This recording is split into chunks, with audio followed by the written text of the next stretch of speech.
Hello guys. Hello. And you're looking at Cassie. I can't seem to get enough of her. She's all redone. So she's going to be the baby of the day. And we're going to do story time. So yeah, let's get started. Today we're reading, and I know. Y'all should know, Winnie the Pooh. Who cares? Pooh cares. So let's get started.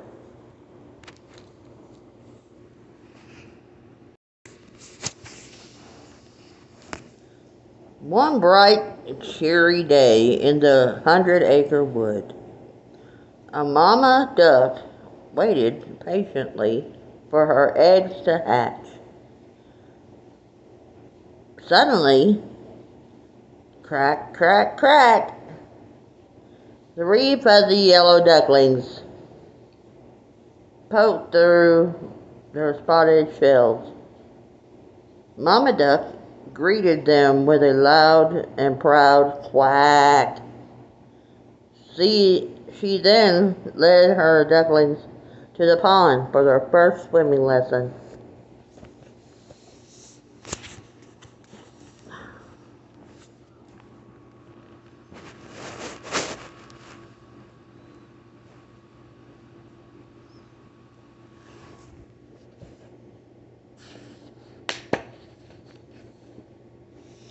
But Mama Duck did not know that one spotted egg was left behind. Beneath a pile of soft green leaves, another fuzzy yellow head poked out from the shell. The tiny duckling began to quack softly for his mama. But there was no answer. He didn't know what to do, so he sat and waited and waited and waited.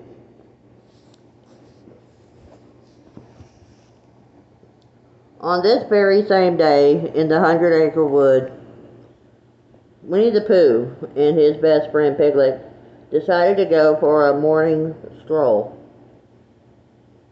It wasn't long before Piglet's ears perked up.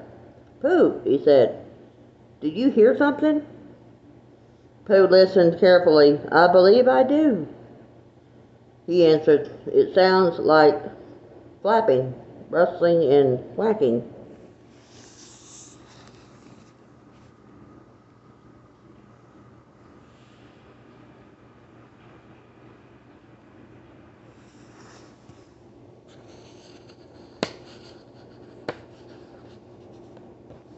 Pooh parted some lilies to discover a tiny fuzzy duckling sitting there.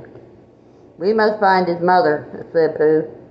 So the two friends gently nudged the duckling out of his nest and went off to search. But there was no ducks in sight. "There's only one thing to do now," said Pooh. "We will take him to my house." "Pooh, excuse me. Before we do," said Piglet, "this little duckling needs a name." "Oh, yes," Pooh agreed, "and I think we just named him." "I did?" asked Piglet. "Funny, I don't remember." Little, said Pooh. "That's what we'll call him, because he is so very that." "Follow us, Little," said Piglet with a giggle. "We are taking you to Pooh's house."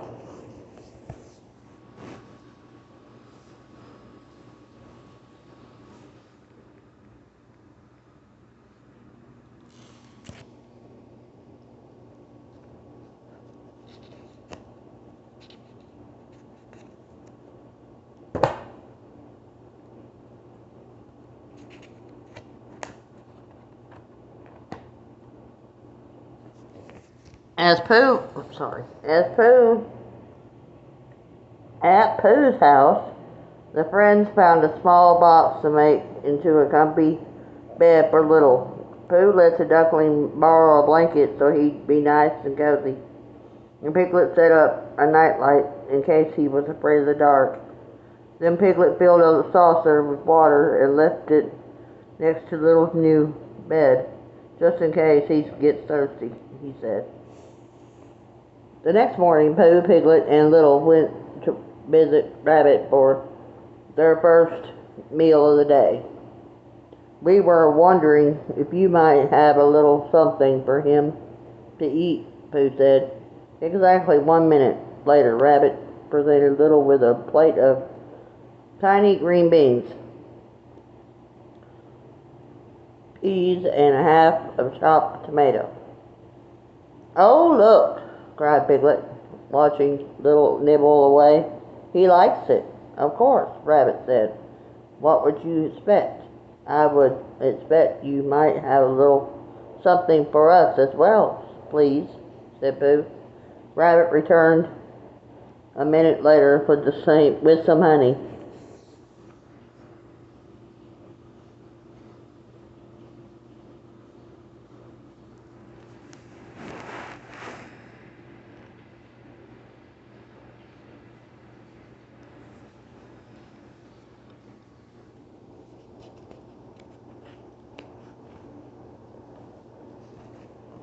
After breakfast, Pooh and Piglet took Little to Kanga's and Rue's house.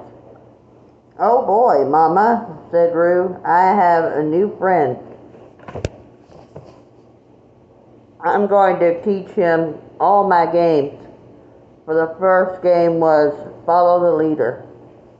After a while, Rue moved on to playing hide and seek. Soon after, Little was in for something special, for there was nothing Rue loved more than making pig pies from soft, squishy mud.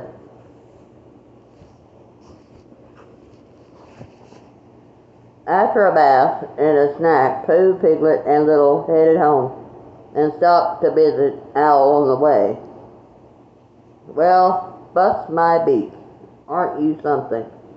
pronounced Owl. "Let me show you how to primp and plump those fuzzy yellow feathers of yours."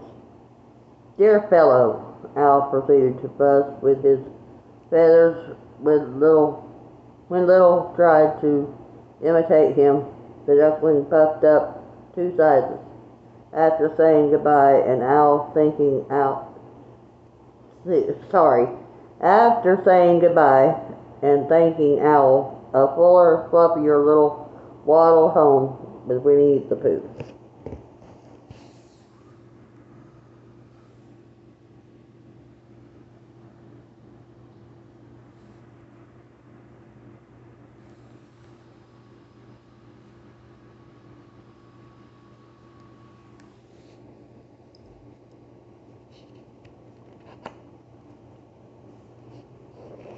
The very next day, Tigger and Roo came to Boo's house to give a little bouncing lesson.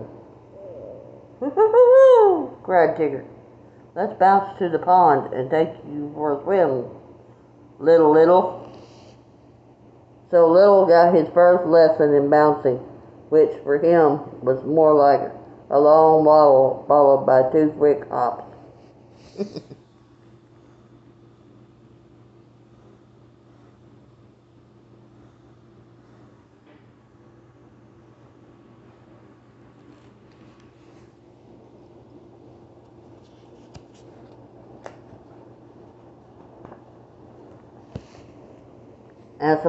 At the pond, Roo introduced Little to the most amazing creatures. "Look!" Little took a ride on the back of a turtle, splashed with a playful perch, and bounced with a croaking frog. "I think he likes it here," said Roo, after the swim. Tigger bounced Roo and Little home. The next day, after a good night's sleep, Eeyore came by to show Little his home and to ask Little if he could teach him how to waddle.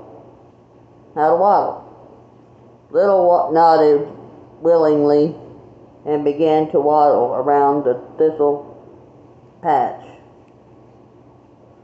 Then Eeyore began to waddle too.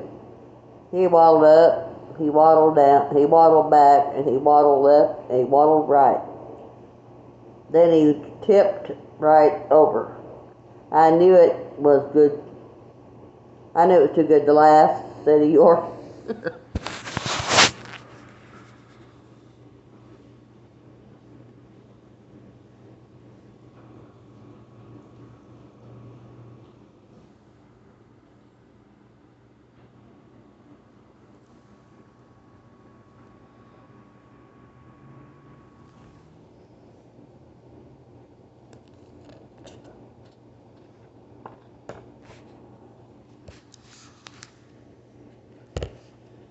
When it was time to leave, Eeyore walked Little to the Pooh's house. Before long, he realized they were lost. Better just sit tight and wait for somebody to come and find us, Eeyore said.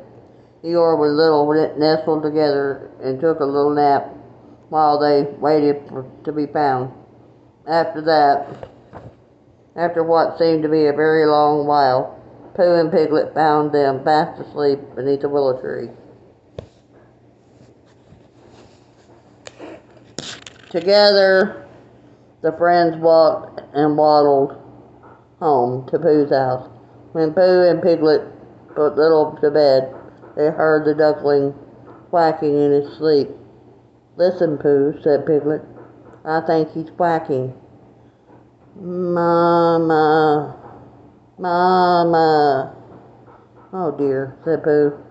Perhaps it's time to try to find Little's mother again.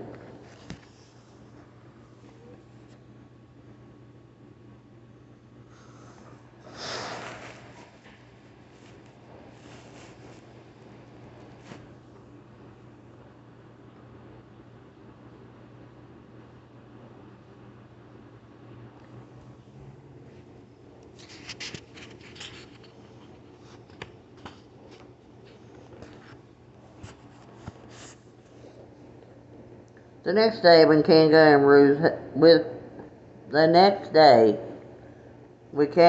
and Rue's help, Pooh and Piglet found Mama Duck.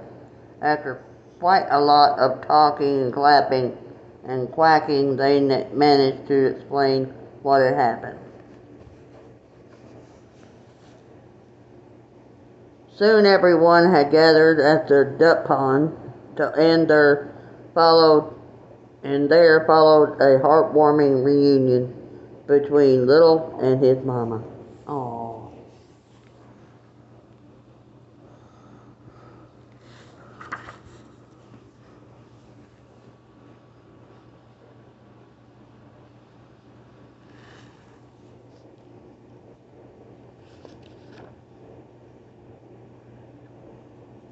I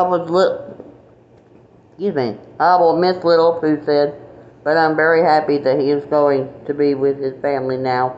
He knows he will always be welcome here.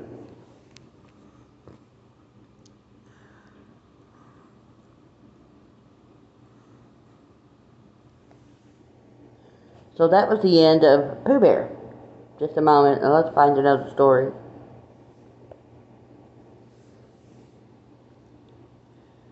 Okay, now we are reading The Aristocats, The Birthday Witch. Oh my goodness. "Good night, my loves," Duchess said, how her tail swished softly as she gave each of her kittens, Berlioz, Toulouse, and Marie, a tender nuzzle. "Sleep tight, kiddos," O'Malley said as he tucked them in. Berlioz and Toulouse and purred happily, but Marie didn't want to go to bed. "Please, may I go to the party tonight?" she asked. "I promise to be very good."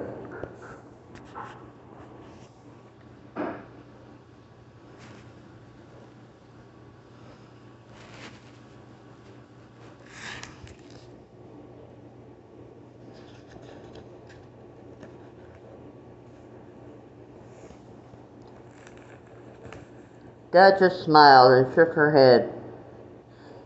Cat Cat will have other birthday parties you can go to when you're older. For now, you need a good night's sleep. Duchess and O'Malley left and shut the door quietly behind them.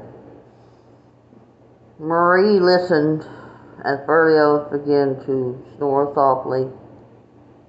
Then Toulouse's whiskers began twitching.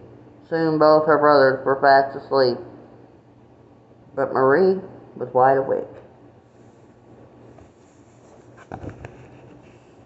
Voices drifted from the downstairs, then music. Duchess and O'Malley were throwing a birthday party for their friend Cat Cat. He was a jazz musician who had helped Duchess and the kittens when they were separated from their owner. Marie sighed. Oh, how she wished she were allowed to join them. My Cat Cat was her friend, too. It wasn't fair. After all, Marie could laugh and dance and sing as well as any grown-up.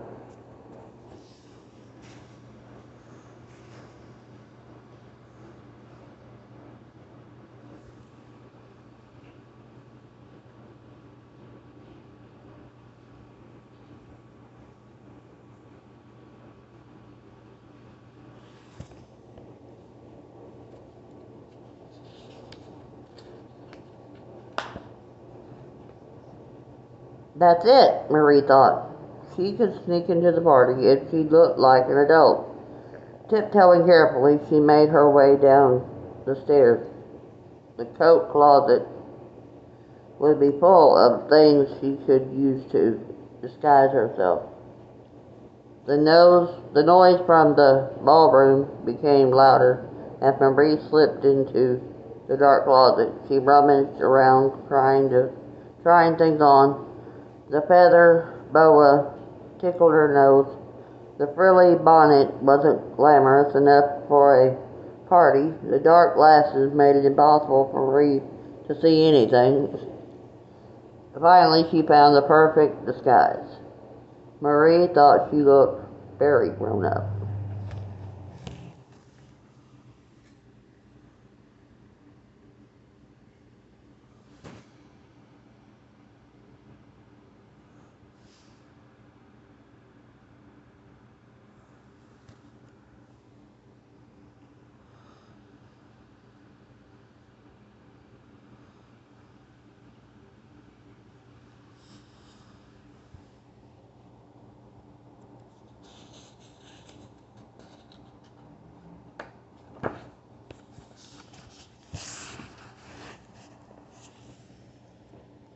Marie crept into the parlor and looked around.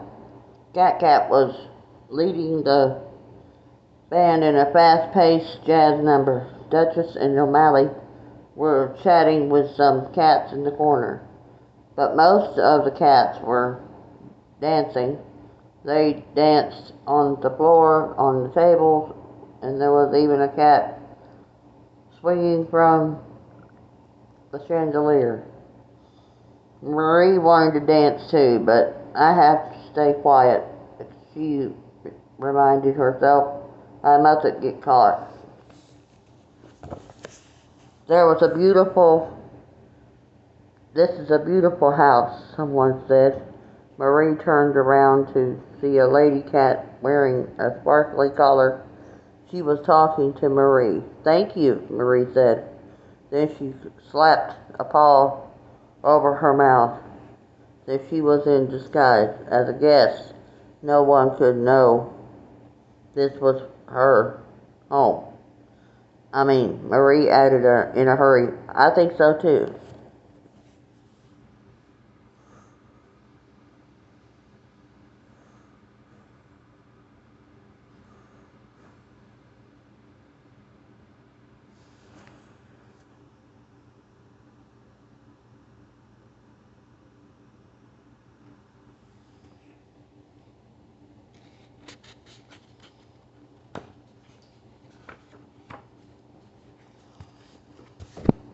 The lady cat gave Marie a funny look. Marie decided to change the subject fast.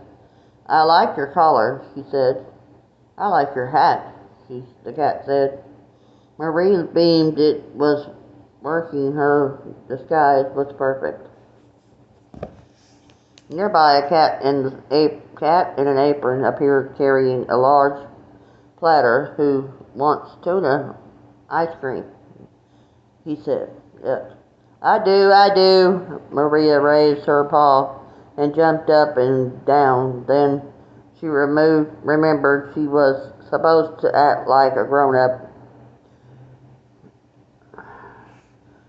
The apron cat handed her a bowl. Thank you very much, young fellow, Marie said in her best adult voice. As she tasted the ice cream, she purred loudly. Tuna was her favorite.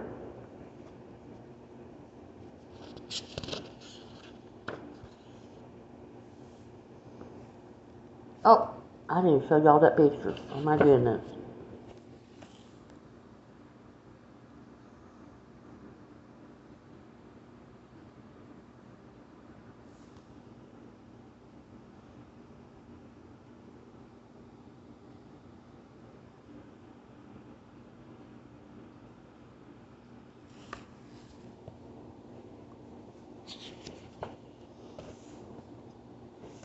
Later, some of the guests played party games. Marie enjoyed the charades, and then pin the tail on the doggy was her favorite. She won every round. As Marie removed her blindfold, the band started playing a new tune. Scat Cat put his trumpet down. You're you're on your you're on your own, fellas, he said to the band. This birthday cat has got a date with the dance floor. Scat Cat walked over to Marie. Ma'am, he said with a wink, may I have this dance?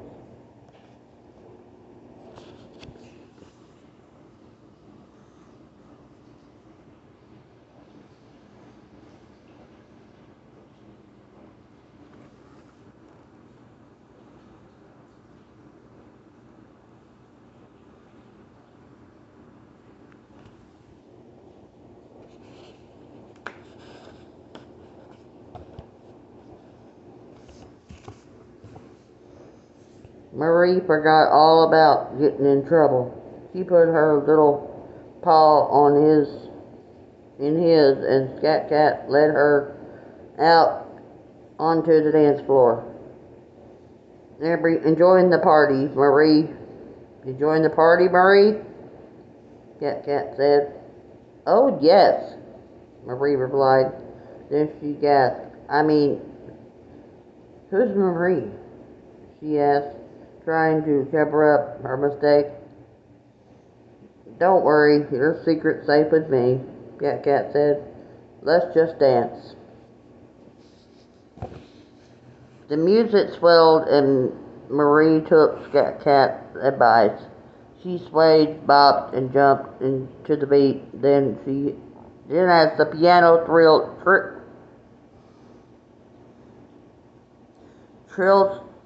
Scat Cat spun her around, took like a top. Marie whirled and her disguise went flying off. Uh-oh.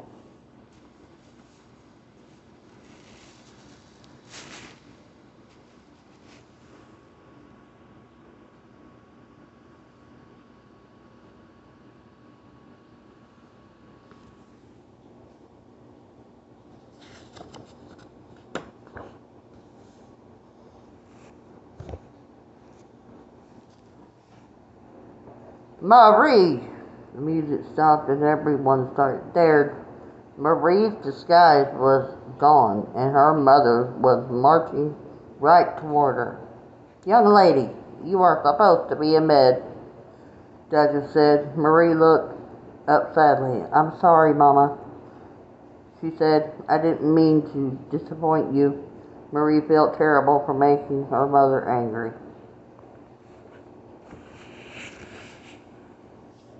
Hey now, said a rumbly voice.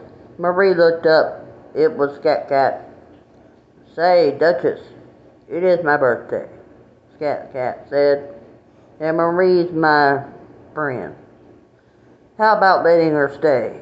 Scat Cat leaned toward the birthday cake on the table. Excuse me. It's my birthday wish. Then he blew out all the candles and winked at Marie. She smiled back. Duchess sighed, looking closely at Marie and Scat Cat. Well, just this once, I suppose.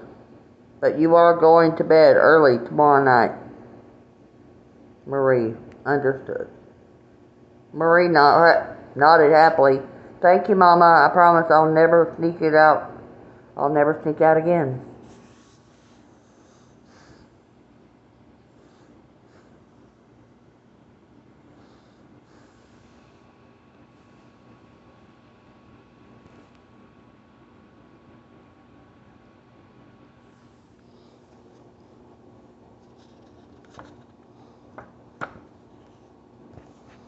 So Marie stayed at the party, and singing and dancing to talking with the grown-ups. Finally, it was time for everyone to go home. Marie was as sleepy as she had ever been. As Duchess carried her up to bed, Marie heard Scat Cat call, Thanks for coming to my party, Marie. Happy birthday, Scat Cat. Marie called back, Thank you for the dance. Marie couldn't stop smiling as Duchess tucked her back into bed with her brothers. She would never forget her special night with Scat Cat's birthday wish. Aww. How cute.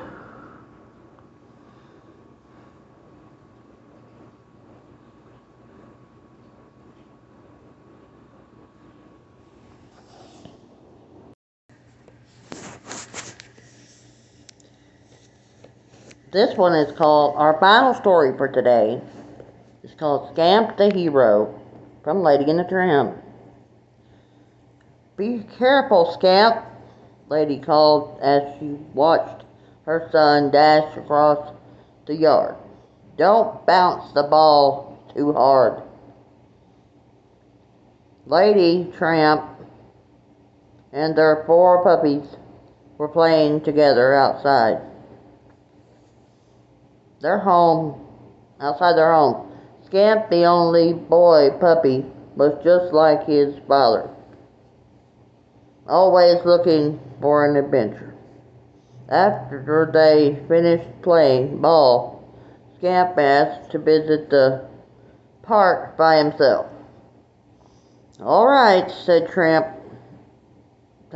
told his son, but be careful. I will, promised Scamp. Sorry. Aren't they cute?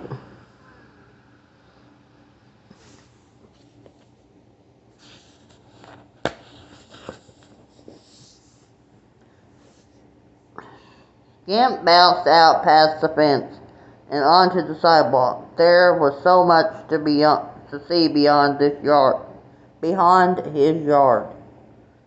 He stopped to watch cars that were honking and beeping at one another. He thought about chasing them, but he remembered his promise to his father. Scamp was determined to not get to any trouble. But it wasn't long before trouble found him. Scamp passed an alley where a pack of big dogs were snarling at a little white poodle. The frightened puppy was backed up against a fence. She couldn't escape. Stay away from me, the little poodle cried. Scamp knew he had to help. He certainly couldn't fight the other dogs, but how else could he scare them away? But how else could he scare them away? I can't read today.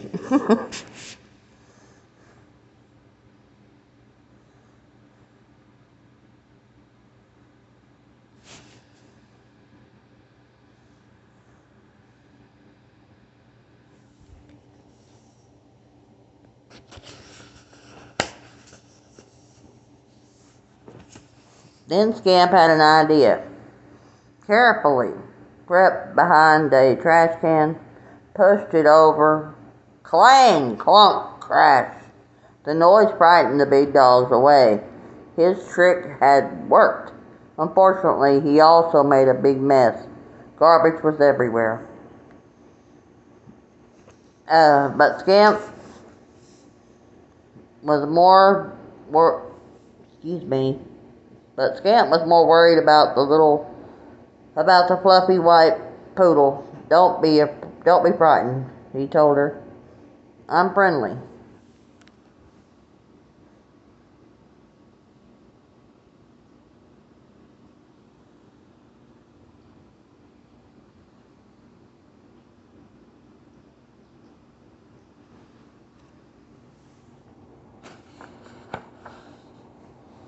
My name is Princess, the poodle said, and you're my hero.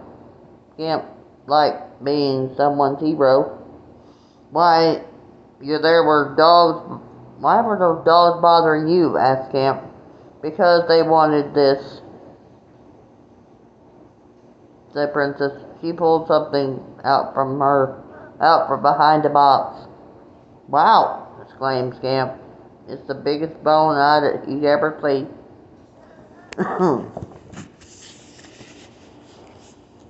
Princess offered to share the bone with Scamp, but before they could start chewing on it, two police officers walked down the alley. Scamp and Princess quickly hid. Scamp noticed the officers pointing to the garbage that he had. Oh my goodness. Scamp no sorry. Scamp noticed the officers pointing to the garbage can he had tipped over. Uh-oh, he thought. Scamp was worried he would be taken to the pound if they caught him. Then his parents would never let him go out on his own again. Let's get out of here, Scamp whispered to Princess. The two puppies bolted away as the policeman examined the messy alleyway.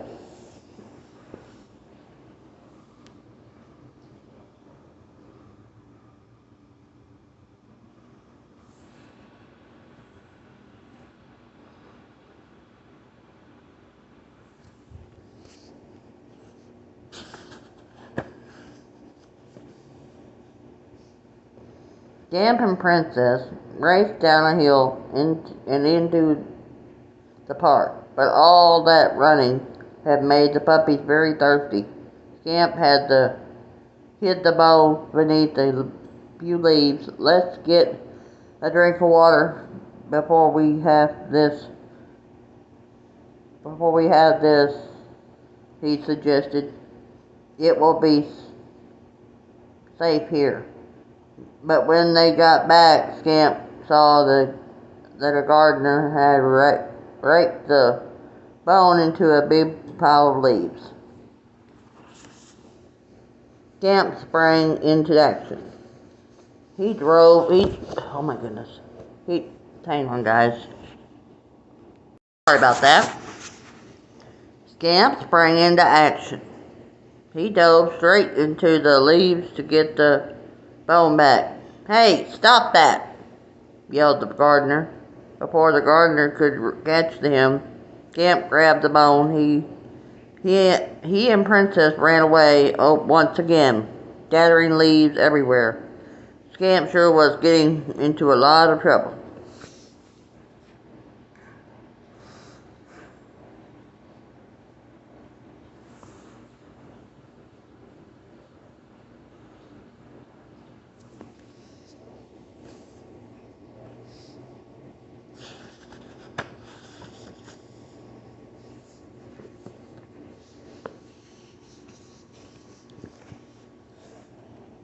Just then, Princess spotted a stern-looking police dog. He seemed to be searching for something. Maybe he's looking for us because all the trouble I've caused, Scamp said. He thought about running away again, but then he remembered his promise to his parents, so he knew what he had to do. Scamp bravely stepped toward the police dog, carrying the giant bone. "What's going on here?" the police dog asked. "I made the mess in the alley. I scattered the garden with a pile of leaves," Scamp said. But the police dog wasn't listening to Scamp. He was inspecting every inch of Princess's bone. "Yes, I think this is it," he announced. "What?" Scamp asked.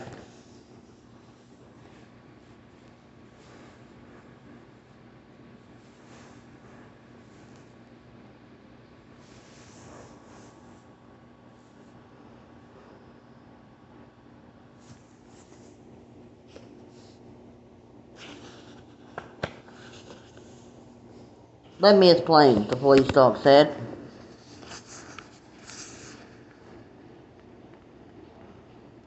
Said the police dog. "Last night there was a robbery at the museum." "What did the thief take?" asked Scamp. "A giant bone from our dinosaur skeleton," answered the police dog. He looked seriously at Scamp and Princess. "That bone was exactly like this one. Where did you get it?" "I didn't steal it," the princess exclaimed. "I found it in the alley. Maybe the real thief hid the bone there," suggested Scamp. The police dog thought Scamp might be right. "Come with me," he said. Meanwhile, Lady and Tramp were out looking for Scamp.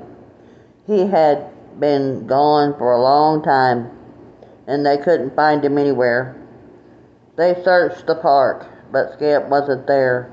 Then they went to the pond, where Scamp loved to chase the ducks, but Scamp wasn't there.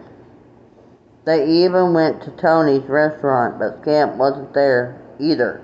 Lady and Tramp were starting to get very worried.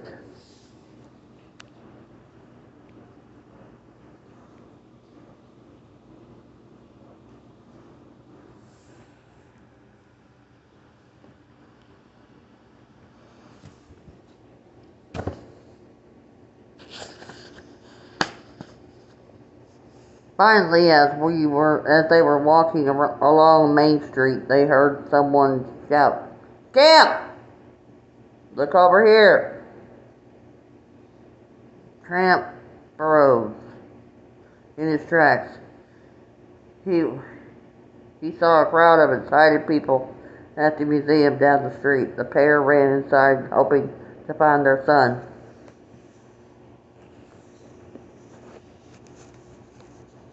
Lady and Tramp saw Scamp right away. Photographers were taking pictures of him and a little white puppy. "What's going on here?" Tramp asked Lady. "I don't know," Lady replied, "but I'm just happy that Scamp is all right." When Scamp noticed his parents, he saw he and Princess ran over to them.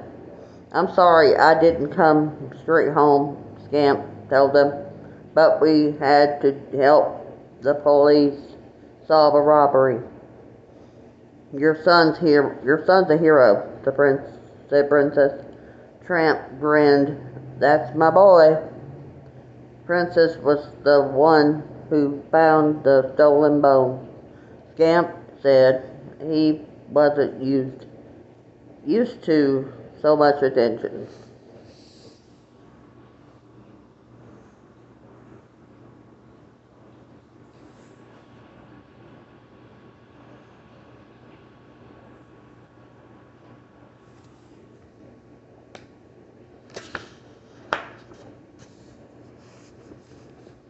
The director of the museum cleared his throat to make an announcement. "To thank our little heroes here, we prepared a feast. He pointed to a long table covered in treats for the puppies. Camp licked his lips. He had never seen so much delicious food all at once, and there were stacks of bones for him and Princess to enjoy, even if they weren't from a dinosaur.